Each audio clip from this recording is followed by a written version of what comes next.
Been walking through the Navy Exchange and wonder why all the Naval Pride and Heritage gear is horrifically ugly and you wouldn't actually wear it. Have you ever wanted some really cool gear and you just don't know where to go? Well, I got you, fam. Go to dgutspodcast.com immediately. Get yourself some Naval Pride and Heritage gear you'll actually wear in public. We're working on new designs all the time, open to ideas. We're trying to create a brand that lets you display that pride but doesn't make you cringe. Also, if you're willing to and you're able to, please go to patreon.com/dgutspodcast, pick one of the 5 tiers and become a patron today. What's up, everybody? Welcome back to another episode of Trash Panda Talks on the Don't Give Up the Ship podcast. So DGuts does spin the yarn, and I really want to do something similar, but for funsies, I think we're going to call it Rabid Rants. So little rabid trash panda over here, because I'm not gonna lie, like, I'm frustrated today, and I have been for a while, and I've been trying to figure out how to talk about some of these things and in a way that feels productive, but sometimes I think maybe it's okay to not always have a productive conversation about it, and sometimes we just need to talk about it and let other people know that you're not alone, because I know that I'm not the only person dealing with this. So my issue is the Navy, and I'm going to say the Navy, and I know other services are dealing with the exact same thing, but obviously my perspective being Navy, they PCS us, which is not a surprise. We all know that it happens. And me personally, right, I'm a CTI. I don't have a ton of options on where I can go. There's never a lot of options for sea duty. I think in every time I've ever applied for orders, I think I've only ever seen 2 billets that I could have applied for in all of the billets I've ever could apply to, right? So I know that my situation is easier than a lot of people. So I know that it can only be worse for others. But so I PCS'd in February. I got my orders in October. I was in kind of a weird spot because I was on my second tour at my last duty station, and they were adjusting our billets to be coded differently, and so we knew it was happening, that my billet was changing, which was going to I was then going to be in excess, and so I was going to have to rotate different earlier than expected, which was totally fine because I'd been there for 5 years at that point. By the time I left, a little over 5 years. So when the billet finally changed and went through, soon after that, and like the detailer had been involved in everything. So soon after that, I was on leave and I was actually at a Walmart, and the detailer called me and she said, "Hey, it's we got to put you in for orders because now." So this was in August, maybe September, and I want to say it was the end of September. And she said, "We have to put you in for orders because now your PRD is January or February 2023." This was in September 2022. So in the computer, right, in the system, I look like I've skipped everything and I should absolutely have orders. And so I needed to be put into a billet outside of the regular cycle where everyone else would apply. So in September, she called me and she was like, "Hey, we got to put you in a billet. Where do you want to go? Your choices are this place or this place." I had already been, and I'll go ahead and say the places, right? So because it's not a secret, I put my name out here. If you have Fleet Temps access, you can look me up. But so the choices were San Antonio or Maryland, and I had my first 7 years outside of school were in San Antonio, and I had never been PCS'd to Maryland. I'd done like 3-4 month TADs here before, but I hadn't actually been stationed in Maryland. And most people, sorry, my cat just hopped in. Most people who in my language, my rating, we end up in San Antonio. So I thought, if I don't have to go there and I have a choice to not go there, I'm going to go somewhere different because I know I'm going to end up back in San Antonio eventually. So sure, I'll take the Maryland orders, please. So she puts me in and I get orders. I remember this distinctly. I got orders on October 11th, and I'm sorry, my cat is like super interested in all of this. So I got orders October 11th, and that same day I went in and I applied for base housing and I applied for childcare because I'm a single mom to 2 kids. I have 2 boys. They are 6 and 7 years old. When I moved here, we were in the middle of the school year, and my youngest was in kindergarten, and my older son was in first grade.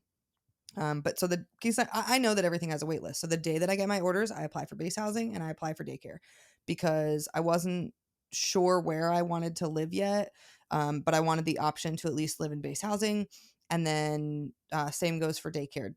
I knew that because they're older, they don't need full time care. We just needed before and after school care. That if I lived on base, they would have to go to the base before and after school care. Right. Um, so I get on the wait list right away. And the first issue happened with housing. So in December, I follow on and I'm like, hey, just check in. Like I put in my request, like I got on the wait list. I'm PCSing in February. What like where am I at? And they were like, who are you? Okay. Whoops, what happened? So they apparently the computer lost my application and or canceled it or something. So I had to reapply and start over on the wait list for housing, which was a very long list at the time. Um, and I had been following up with childcare and everything, and there's nothing they can tell you. I wasn't there yet, so like no big deal. And then so I show up in February, um, but in January I was calling again, following up, and in January I got told that the school age center on base and the CDC, the Child Development Center, had been put on an enrollment freeze. So they were not accepting any new children at all because they were understaffed. Like, okay, that's fine. This was in January. I wasn't showing up until the very end of February, so that's okay. And then I get here in February, still nothing. There was an issue with base housing. I did end up moving into base housing. That's where I'm at now. And mostly I chose that because of cost, because if I was going to live off base, I was going to have to spend an insane amount of money in before and after school care for the kids. So it seemed like a better option to just live on base, whether I stayed here long term or not. I didn't know the area well enough to really choose a school district, and the base schools were not terrible, and so I thought I'll go with this. It's okay. So I'm already in the hotel here by the time I get an address to have a house, and we were in the hotel for about 2 weeks, maybe a little more. Um, Waiting on housing, waiting for the address, and then for the house to become available. They got us in. I couldn't register the kids for school until I had an address, and then same for daycare. So I didn't realize how much I was shooting myself in the foot by living on base, and that although it was more cost effective, because I live on base and there are schools on base, there is one elementary school on the base and one kindergarten center on the base. There's another elementary school that's technically off base but serves the base depending on where you live. It's a giant base. There's like I want to say 3,000 houses on this base, so there's a lot of people and kids and stuff. Um, well, that really really limits your choices for childcare when the kids have to get bused on and off base. And I didn't have any option. They were still on the freeze, couldn't get them into the school age center on base. And off base, there was only one place that was authorized to get on and off base. And so I got them on the list for that, and I was waiting. And then I get them on the list for the military childcare in your neighborhood. That's the subsidy process, which the Navy is different than every other service for whatever reason. And so I apply for that because the cost of daycare, if just before and after school care, is insane. So I apply for the subsidy. Eventually it goes through. While I'm waiting, I have a teenage girl in the neighborhood watching them because it was the only thing I could find that had availability. And I mean, I was on all the Facebook groups, the spouses groups, everything, because especially at the time, my youngest being in kindergarten, my oldest kid being in first grade, they were in two different schools because there's that kindergarten center and that first grade center. And those two different schools have two different sets of hours. So they go to school an hour and 15 minutes in time difference, and then they get out an hour and 15 minutes in time difference. So if I were to take them to school and pick them up, I would only be at work for like 4 hours. So I ended up taking them in the mornings, and then in the afternoons, I had a neighbor pick them up. which was difficult to find. There was not a lot of people who were willing to, even if I tried to split the kids and have one family take one kid in the afternoon and one take the other. And luckily I ended up finding these neighbors and they were fantastic. Unfortunately, they've PCS'd. But when I got approved for the subsidy and I got approved for them to go to this off-base daycare that could bus on and off, I moved them in there, which was in April. And it happened to be the week of spring break, so it's full-time care for that week. It's not just before and after school care. And I needed them in care because that was also the week that I had in-doc for the command. So I had to be at work 4 days that week. I couldn't be, come in late, leave early, anything like that. Those 4 days, or 5 days, I'm sorry, it was 5 days for 2 kids, was $732. On top of that, to get them started at this daycare was $250 enrollment fee for the first kid and $100 enrollment fee for the second kid, I believe. And that money I don't get back. Now, the other services, I believe that their subsidy programs do reimburse you for registration fees, but the Navy's does not. So, and because of the timeline that had been submitted, I wasn't approved for that time. So, I paid all that out of pocket. 5 days, I paid $732 on top of the registration fee I paid at the beginning of that week. So, $1,000 basically. And then very soon after that, they start getting their numbers ready for summer, which understandable. The school year is coming to a close, so they need to start making sure that all their families, who's going to be there during summertime. So I was really hoping to get into the school age center on base because, one, I am not a huge fan of where my kids go to daycare right now. It's really not organized well. There's a lot of older kids mixed with younger kids, and my kids say bruh all the time, which I find very, very frustrating and a little inappropriate for a 6 and 7-year-old.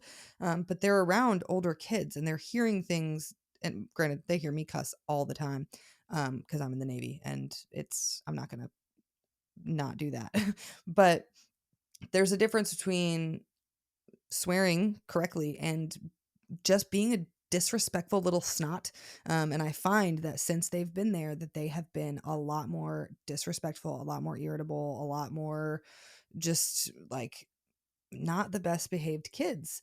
And so I've been really wanting to get them back into a more structured, better childcare situation, but still freeze in the enrollment. And now we're in July, almost the end of July. School starts in a month. And I still don't have any hope that they are going to get into the base childcare. So although I have the subsidy, it doesn't cover everything. So in April, they're verifying who's going to be there for summer. And if you go for summer, you have to pay summer fees. Now, summer fees are not tuition, and the subsidy only covers parts of tuition, which is also not explained very well because I was under the understanding that I would pay whatever I would pay for the cost of the base childcare, and then they pay the rest. And that is not the case. There's a spreadsheet thing that tells you if you make this much money, then you pay this much, and they pay however much of that up to a cap. There is a cap on how much that the Navy MCCYN will pay. Sorry again for the noise. It's my cat. So I had to pay $400 per kid to enroll them for summer, and I had to do it in April so that they didn't give their spots away to other kids. So that's $800 that I paid, and we got less than one paycheck's notice, which was not, I mean, I can pay it, but the point is that I can't plan for these things well, and I shouldn't be paying out the yin yang in childcare. But so even now that it's summer and they're there full time, I have reached the cap in what the MCCYN will pay for in subsidies, and I still have to pay obviously the full amount of whatever's left. So I pay just under $500 a week for childcare, which is almost half of my income because I don't pay for, I don't get BAH because they just take it out, right? Because of housing. So E6 over 12 years, I make decent money, especially in this area with BAH. I'm just under six figures. Like I make a lot of money, but what I am paying in childcare is like unreasonable. And I have no other option. No other option. I applied for summer. I applied for other bases up to an hour away just because, and I would have driven because it would save me 2/3 or 75% of that cost almost. And I was willing to, but they didn't have any spaces either. And it's so frustrating to me because, which is the point of all of this, right? Here's my, now I'm what, 12 minutes into my backstory.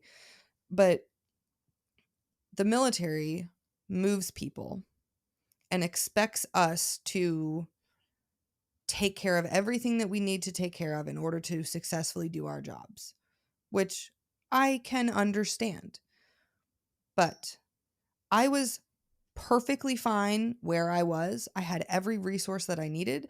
My kids were in a great daycare. They had great schools. I had housing set up. Like my life was perfectly smooth at my last command. And then I moved and they don't have the resources. They, the military, don't have the resources to for me to use for me to be able to do my job to the best of my ability, because I'm either not working as much as I should be, or I'm now stressed and struggling financially because I'm being forced to pay for childcare at an extremely high rate that I didn't ask for. Granted, I did ask for this. I did ask to come to Maryland, which is an extremely high cost area, which again, I didn't know that because I hadn't lived here. And I didn't know that childcare was going to be such an issue here. And now it's, like I said, it's July. I have been on this waiting list for 9 months with zero movement at all as a single parent. And I don't have an end in sight. And I've seen people get threatened with administrative separation for not being able to utilize their family care plan because you knew better. You knew that you needed to have childcare. You knew that you needed XYZ resources, right? I didn't know how hard it would be to get those resources. I do know that I have to have childcare in order to go to work. I understand that. But I didn't know how limited my options would be and how costly they would be. And there hasn't been a lot of open dialogue about that. And we're putting so much pressure on service members, single parents, dual military families, even quote unquote regular families where one spouse is a civilian. They assume that civilian spouses can just not be there. Even when I was married, if my kids were sick, it was the assumption that my spouse could take care of them. Well, if you miss work even a few times as a civilian, you can get fired.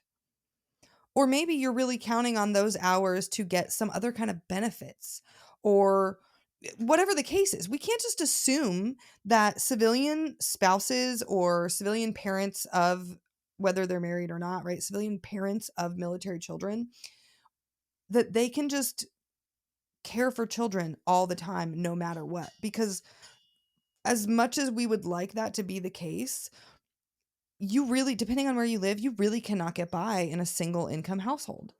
So if you're saying that, oh, well, your spouse should just stay home with your kids, well, you're cutting out probably a decent chunk of income.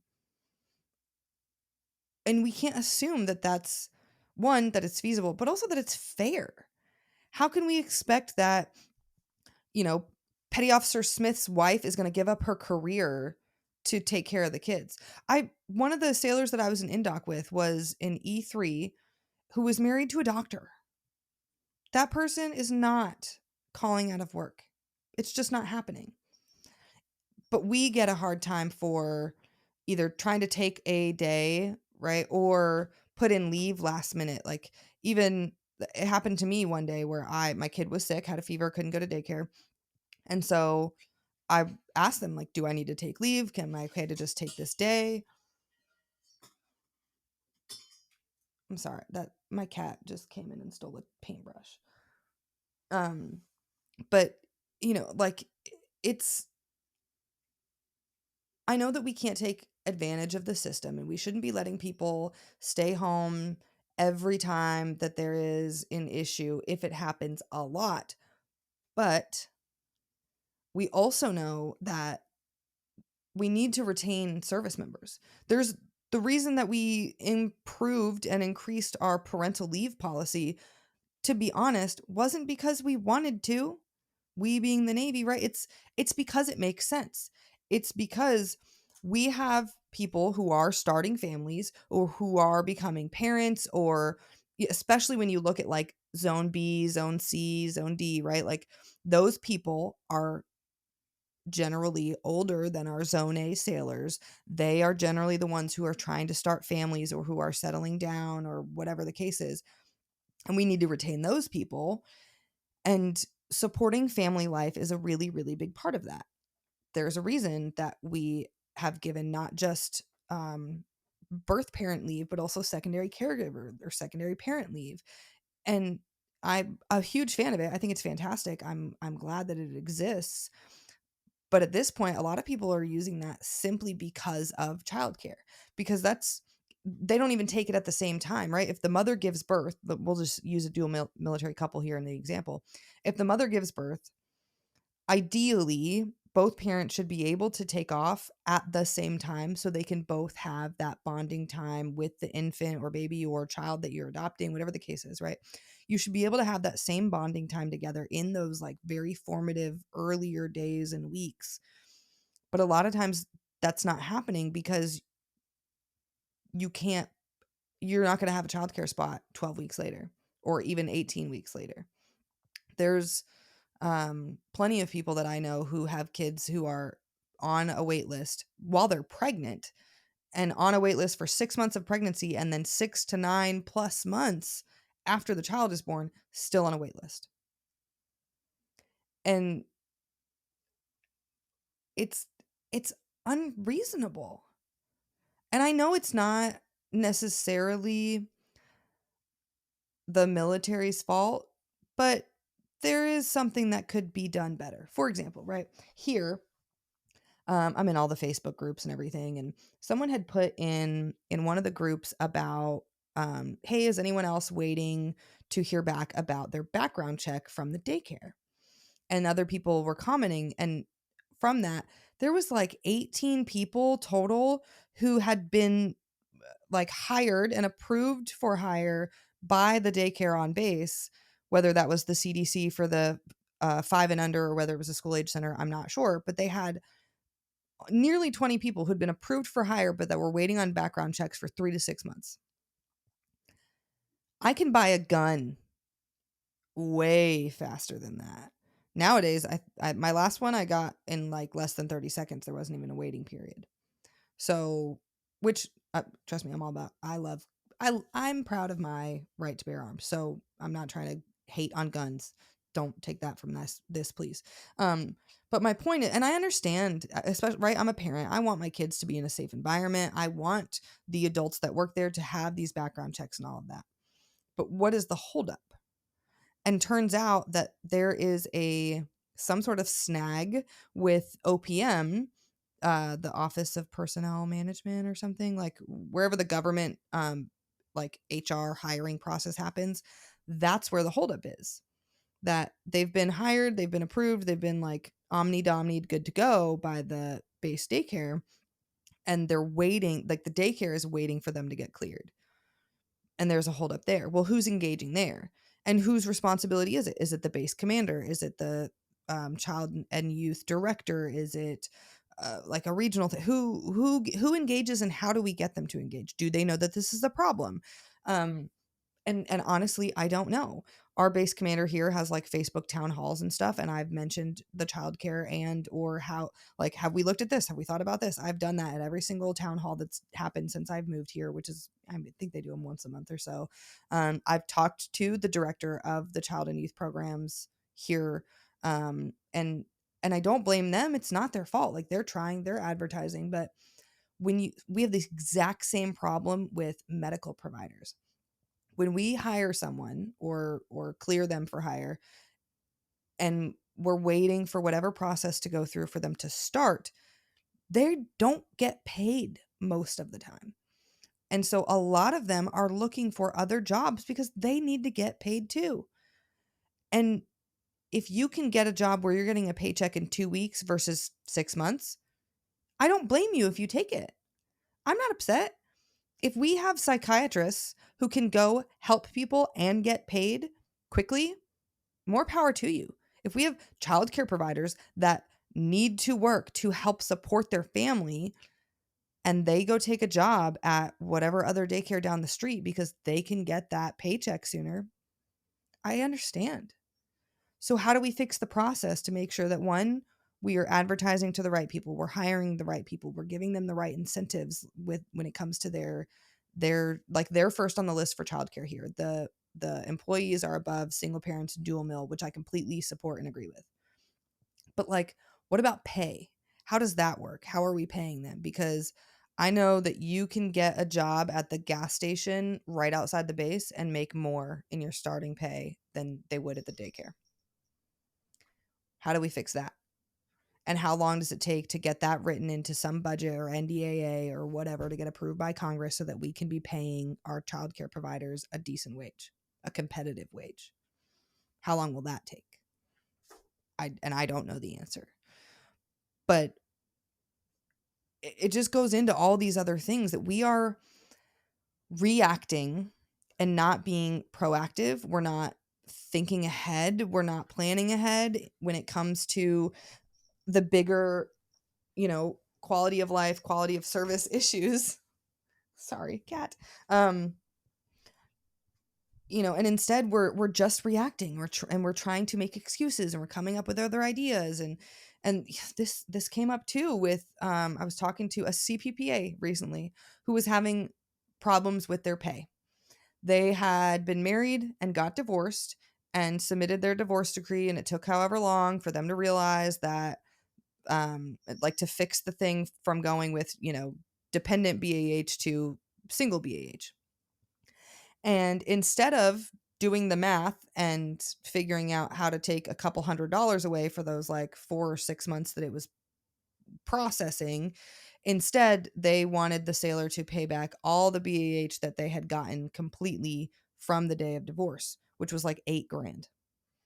Because they definitely don't owe $8,000. They were overpaid like $1,500 when you look at just the difference between single and married BAH or single independent BAH.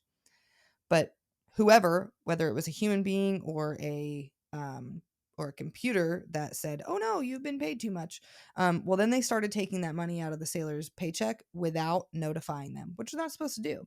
So this sailor got a paycheck on our last pay period for $100 with no notice.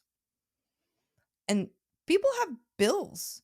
I mean, you got your if you don't live on base, you've got your electric bill, your car payment, your insurance, your cell phone, whatever, groceries, right? Like, or childcare, which costs $2,000 a month, right? If I got a paycheck for $100, it would hurt, especially if I had no notice at all. But if they had done what they were supposed to do and gave them the notice and said, "Hey, here's your notice of indebtedness, whatever. You owe the Navy money. Do you want to pay it all at once? Do you want to pay it in chunks? When do you want to start? How much are you going to pay? Blah, blah, blah." Right? Do it the way that you're supposed to take care of those people. And this person is a CPPA who doesn't have the power to fix it, doesn't know when it'll be fixed, has tried to talk to the people that can do it. And this person is located in a place where there is a TSC. The TSCs replace the PSDs. Went in there just as like a separate from this to talk to some other people about something, and started chit-chatting with some of the employees there who were civilians. And at least half of them had zero administrative or pay experience in the military at all. They were like aviation rates, "Oh, I retired as a first class," or "I got out of the Navy after 6 years as a, ABH2, and this looked like a good job, so like why not?" And they apply and they get it, and they do not get quality training. They don't know how to do certain things. We're getting people who's like page 2 and red DA is a nightmare. That their exact same process is not being processed the same way because two different human beings are going in and validating the system in NSIPs. And one likes this form and one doesn't. And so that's slowing down people's BAH. And we had sailors not getting BAH over 6+ months. I want to say there was one that was close to a year not getting BAH at all, right? Because they were a junior sailor that had made rank and was then eligible to move out of the barracks. Well, you have to move out and you have to pay your own way until it's time that eventually it catches up and you get paid. And yes, you're going to get back pay, but that back pay doesn't come with interest. And so if you took out a loan or you put stuff on your credit card so that you could pay your rent, now you're out that amount of money. The Navy Marine Corps Relief Society, the amount I want to say they paid out like $1 million or something in a quarter in just that area. And almost all of it was due to pay problems the sailors had. It's like we expect sailors and all service members to do everything that we tell them to.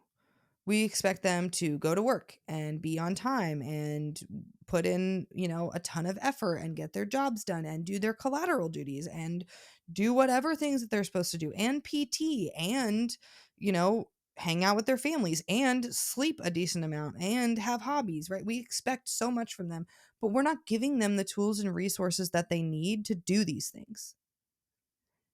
And I can't get upset with someone if they are not performing to the best of their ability when we're not enabling them to do that. And in some ways, a lot of ways, we're restricting them from doing those things. Right? Let's just say, and granted, in a regular job, I wouldn't keep a job if they weren't paying me. If they weren't paying me on time or they weren't paying me the right amount of money and they couldn't fix it quickly, I would quit. Are you kidding me? I'm going to go somewhere that's going to pay me on time because I don't work for free. That's not how this works. That's not the agreement I went into. So if that happened to you in the civilian world, you could quit, walk away, get a different job. Maybe you get a better job. Doesn't matter, right? You have that freedom. We don't have that. And if let's just say you wanted to get a second job because your paycheck is messed up and you needed money, well, you can't just do that. You have to ask permission. You got to route a special request for somebody. And then they got to say, oh, well, why are you on another job? What's wrong with your money? Are you not a responsible adult? No, I am. Well, show me. Let's do a financial counseling. And now you have people in your business in a way that would never happen outside, right? Like I'm not struggling, like I'm making it work. It's okay, but it's not, that's not the point, right? And if I had to do a financial counseling with someone and they saw that I pay $100 a month or whatever in like Hulu Live and Netflix and whatever else, well, you could cut this down. Well, I could, but I record Jeopardy on Hulu, and when football season starts, I'm going to need it. So take your judgment somewhere else, right? Or, the amount of money that I spend on like caffeine and nicotine in a month, like that's pretty aggressive. I'm not going to lie to you, especially up here. Cost of nicotine here is high. That's not the point. Don't smoke, kids. Don't do it. But it's like, that's not the point. Don't tell sailors to adjust their spending habits when their spending habits are normal, their paychecks are wrong. And then what are we going to do about it? Because everyone's response is go see Navy Marine Corps Relief Society or like you need to save up before you move out of the barracks. And like, yes, I don't disagree with that. People should be saving and they should understand what goes into like living in your own place and how much that costs and how much a reasonable electric bill is and stuff like that. But it shouldn't take so long to pay sailors what they are entitled to and then blame them for not planning well. Like the number of people of regular American citizens that have 3 to 6 months worth of expenses in an emergency fund is very, very low. I want to say it's less than 10%. But we're going to expect junior sailors, especially, to have 3 to 6 months of expenses saved, of expenses they've not been paid yet, right? Like they've never gotten BAH. And so we're expecting them to save their like $1,400 a month paychecks to pay for an apartment that cost you $2,200. That's not reasonable. Like, why do we think that they're capable of doing that? If we can't pay sailors what they deserve to be paid, what they're supposed to be paid, and do it in a timely manner, like that, number one, is a huge problem. And then with every other resource or every other thing that we need to do to give them the capabilities to do their jobs, and we're just not meeting the mark. Like there's huge gaps in what we need, like what we need as sailors, and what we like what the Navy can give us. And there's no clear guidance either on who can fix what. That's a huge problem that I'm trying to find answers for, is who's responsible for some of these things? Where does the ownership lie with a lot of this? Like today, this is going to bite me in the butt. I probably shouldn't I shouldn't record it, but whatever, I'm going to do it and I'll own it, and I don't care. I emailed the MCPON directly today. Ideally, hopefully we get to meet and talk. I don't know, but I've been trying to engage as many people as at the highest levels possible that I can to talk about bigger fixes in the Navy. And either they don't have the authority or they don't have the interest. Well, and they don't have the authority, but they don't have the interest to push it up past them. Or, I get that like a lot of these people have really big jobs with a lot of other things to focus on. I get it. But I'm not going to give up, and I'm not going to take no for an answer when I know that there are hundreds and thousands of people that have the same needs that are not being met when it comes to mental health, leadership, like all of these other issues. So I sent him an email directly. I don't know if it'll go anywhere or if he'll ever respond. We'll see. But I brought it up in that email about the MCPON's Ask Me Anything on Reddit. It was very clear after seeing that most sailors do not understand what to do with their problems.